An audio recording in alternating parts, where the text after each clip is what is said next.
డబ్బు, అనారోగ్యం, ఉద్యోగం, వ్యాపారం అప్పులతో బాధపడుతున్నారా? వెంటనే జేకేఆర్ గురువు గారికి కాల్ చేసి అపాయింట్మెంట్ తీసుకోండి.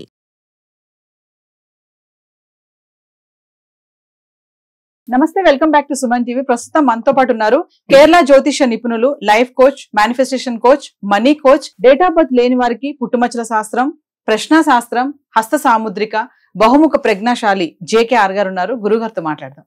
నమస్తే అండి. నమస్కారం. గురుగారు, ఇప్పుడు ఈ శ్రావణ మాసంలో ముఖ్యంగా మహిళలు వరలక్ష్మి వ్రతాలు చేస్తూ ఉంటారు. ఇంకా చెప్పాలంటే ముత్తైదులను పిలిచి వాయినాలు ఇస్తూ ఉంటారు, ఇచ్చి ఆశీర్వాదం తీసుకుంటారు. అంటే ఈ వాయినాలు ఇచ్చే టైంలో అంటే ఎలాంటి పొరపాట్లు చేయకూడదు, అసలు వాయనం అంటే ఏంటి, అది ఎలా తీసుకోవాలి, ఎలా ఇవ్వాలి? వాస్తవంగా ఈ శ్రావణ మాసంలో స్త్రీలకి చాలా పండగ అని చెప్పాలరా.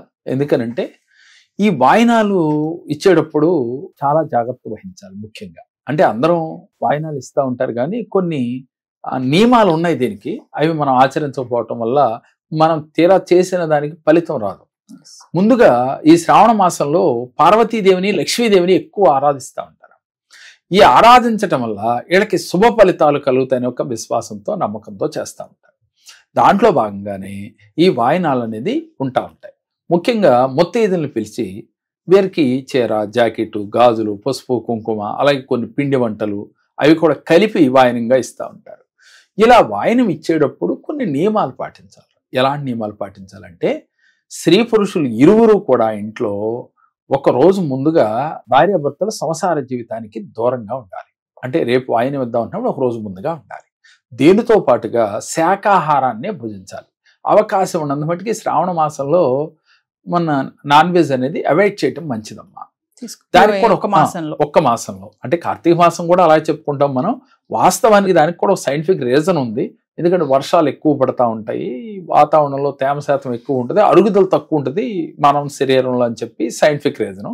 వాస్తవానికి శ్రావణ మాసంలో చాలా మంది ఈ నాన్ వెజ్ అనేది కొంచెం దూరంగా ఉంచుతారు. సరే, ఒకవేళ వీళ్ళు తిన్నప్పటికీ కూడా ఈ వాయినాలు ఇద్దాం ఉంటున్నప్పుడు ఒక 2 రోజుల ముందు నుంచి ఈ నాన్ వెజ్ అనేది కొంచెం మానటం మంచిది. ఓకేనా, అది వారి ఇష్టాన్ని బట్టి ఉంటుంది. దీంతో పాటుగా వీరు ముత్తైదును పిలిచి చాలా గౌరవంగా, సాక్షాత్తు లక్ష్మీ పార్వతులే ఇంటికి వచ్చినట్లుగా ఫీల్ అవుతూ వారిని చాలా గౌరవంగా చూస్తూ వారి కాళ్ళకి పారాణి పెట్టి వాళ్ళ కూర్చోబెట్టి భోజనం పెట్టి అలాగే వాయనాలు ఇవ్వాలమ్మా. ఈ వాయనాలు ఇచ్చేటప్పుడు కూడా మనస వాచ కర్మణ చాలా జాగ్రత్తగా, అంటే చాలా వినయ విధేయతలతో, సాక్షాత్తు లక్ష్మీదేవి పార్వతులు వారింటికి వస్తే ఎంత వినయ విధేయతలతో ఉంటారో గౌరవంగా చూస్తూ ఇవ్వాలి. ఏదో వచ్చారు ఇవ్వాలి వాయనం అనే ఒక ఆలోచనతో కాకుండా మీరు ఇవ్వాలి. ముఖ్యంగా వీళ్ళు చేయవలసింది ఏంటంటే, ఏ పూజ చేసినా ఏ వ్రతం చేసినా కూడా వాయనాలు ఇచ్చేటప్పుడు వీరు మనస వాచ కర్మణ త్రికరణ శుద్ధితో ఇవ్వాలి. అంటే వాళ్ళు ఎవరైనా చిన్నోళ్ళైనా పెద్దోళ్ళైనా సాక్షాత్తు అమ్మవారి స్వరూపాలుగా భావించి వాయనాన్ని దానంగా ఇవ్వాలి. దీనితో పాటుగా వీరు చేసుకోవాల్సిన ముఖ్యమైన జాగ్రత్తలు ఏంటి అని అంటేనమ్మా, ఇచ్చేటప్పుడు ప్రజెంట్లో ఉండి ఇవ్వాలమ్మా.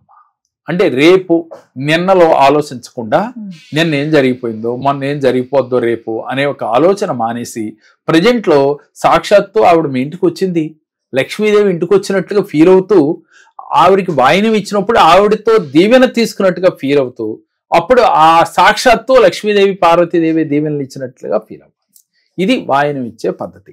వీళ్ళు సహజంగా చేసే పొరపాట్లు ఏంటంటే, వాయనం అంటే సహజమే కదా, రాగానే తాంబూలం తీసుకుని ఇచ్చేస్తాం, అలాగే పిండి వంటలు ఇస్తూ ఉంటారు. అంటే ఒక్కో ఏరియాకి ఒక్కో ఆచారం ఉంది.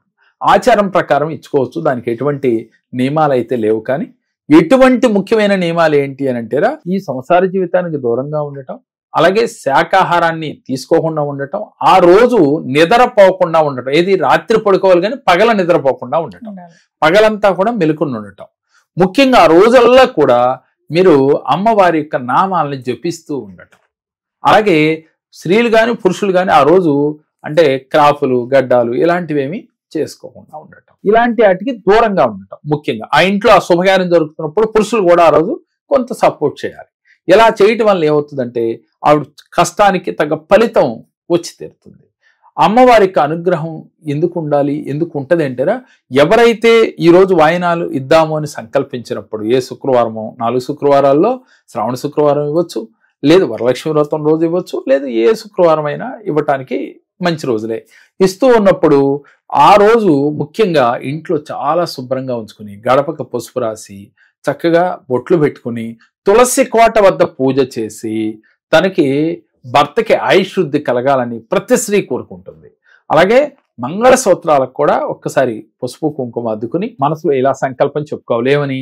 నా భర్త నిండు 100 ఏళ్ళు ఆయుర ఆరోగ్యాలతో అష్టైశ్వర్యాలు కలిగి నాకు నా బిడ్డలకి ఎప్పుడు రక్షగా తోడుగా నీడగా ఉండాలి అని చెప్పి. ఎందుకనంటే స్త్రీ ఎప్పుడు కోరుకునేది 5వ తనం అమ్మ. ఆ 5వ తనం నిండుగా ఉండాలి అంటే ఈ శ్రావణ మాసంలో వీరు చేసే పూజల యొక్క ఫలితం వల్ల భర్తకి ఆయుష్వృద్ధి కలుగుతుంది. దీంతో పాటుగా లక్ష్మీ కటాక్షం కలుగుతుంది. మనిషికి కావాల్సింది తన భర్త ఆయురారోగ్యాలతో ఉండి లక్ష్మీ కటాక్షం కలగటమే కదా. కాబట్టి ఆ సంకల్పంతో ప్రతి స్త్రీ చేస్తుంది. కాబట్టి ముత్తైదువుల యొక్క దీవెన పొందేటప్పుడు కూడా మనసా వాచా కర్మణ వారి పాదాలకి నమస్కరించుకొని సాక్షాత్తు లక్ష్మీ పార్వతుల యొక్క వచ్చి కొలువు తీరి ఉన్నారు అనే ఒక భావనతో చేసి ఈ నియమాలు పాటించి కుదిరితే ఏం చేయాలంటే ఆ రోజు తలకి కొబ్బరి నూనెలు ఇలాంటి ఆయిల్స్ ఏమి రాయకుండా ఉండాలి. ఈ నియమాలు పాటిస్తే చాలు. ముందు ముఖ్యంగా మనసు పవిత్రంగా ఉండాలి. గురుగారు, ఇక్కడ ఒక చిన్న సందేహం. మీరు నియమాలని చెప్తున్నారు కదా, అంటే వాయినం ఇచ్చే వాళ్ళే పాటించాలా, తీసుకునే వాళ్ళు కూడా పాటించాలా ఈ నియమాలు? వాస్తవంగా ఏంటంటేనమ్మా, తీసుకునే వాళ్ళు ఇచ్చేవాళ్ళు ఇద్దరూ పాటించాలరా. ముత్తైదు అంటే ఏంటి? ఇవిడి భావన సాక్షాత్తు లక్ష్మీదేవి అంటున్నాం, పార్వతీదేవి అంటున్నాం. అలాంటి స్థితిలో వాళ్ళు ఉండాలి. వాళ్ళ భావన కూడా అలా ఉండాలమ్మా. వాయనం ఇమ్మంది ఏదో పిలిచింది కదా పక్కింటి ఆవిడని వెళ్ళి తీసుకునేటి కన్నా వీళ్ళు కూడా పవిత్రంగా శుచిగా ఉండి మీరు వాయనం తీసుకోగలిగితే మీకు కూడా అలాంటి అనుగ్రహం ఈ తీసుకున్నందుకు కలుగుద్దమ్మా, ఇచ్చినందుకు కలుగుద్ది. వీరు లేరు ఒకవేళ వాళ్ళు వచ్చిన వాళ్ళు, ఈవిడికి అనవసరం. ఉన్నారనే భావంతో ఇవ్వటం ఈవిడ తెలియదు. కాబట్టి వాస్తవంగా తీసుకునేవారు కూడా అదే విధంగా గనక శుచిగా ఉంటే గనక 100% తీసుకున్నందుకు వారికి కూడా లక్ష్మీ పార్వతుల యొక్క అనుగ్రహం కలుగుతుంది. వారికి కూడా ఈవిడ చేసిన దానికి ఎంత ఫలితం కలిగిందో తీసుకున్నందుకు అంత ఫలితం కలుగుతుంది. ఎందుకని పూజ చేసి ఇచ్చింది కదా వాయిన్. అందుకని ఈవిడ చేసిన పూజలో కొంత వాళ్ళకు కూడా చెందించమ్మా. కాబట్టి ఎవరైనా సరే వాయినాలు తీసుకునేటప్పుడు ఈ భావంతో ఉండండి, ఈ నియమాలు పాటించండి. తప్పకుండా మీరు అనుకున్న సంకల్పాలు నెరవేరి తీరుతాయి. నమస్కారం. నమస్కారం. నేను అంతకుముందు నా చెడు అలవాట్లు మానుకోవడానికి చాలా కాలం పట్టింది. కానీ దగ్గరికి వచ్చాక నా అలవాట్లు కొంత మొత్తం మార్చుకోగలిగాను. ఆరోగ్య విషయంలోనే ఏదైనా అంతా బాగుంటుంది. ఇట్లన్నిటికీ పెద్దానికి కారణం మన జేకే గారు అని చెప్పి నేను నమ్ముతున్నాను.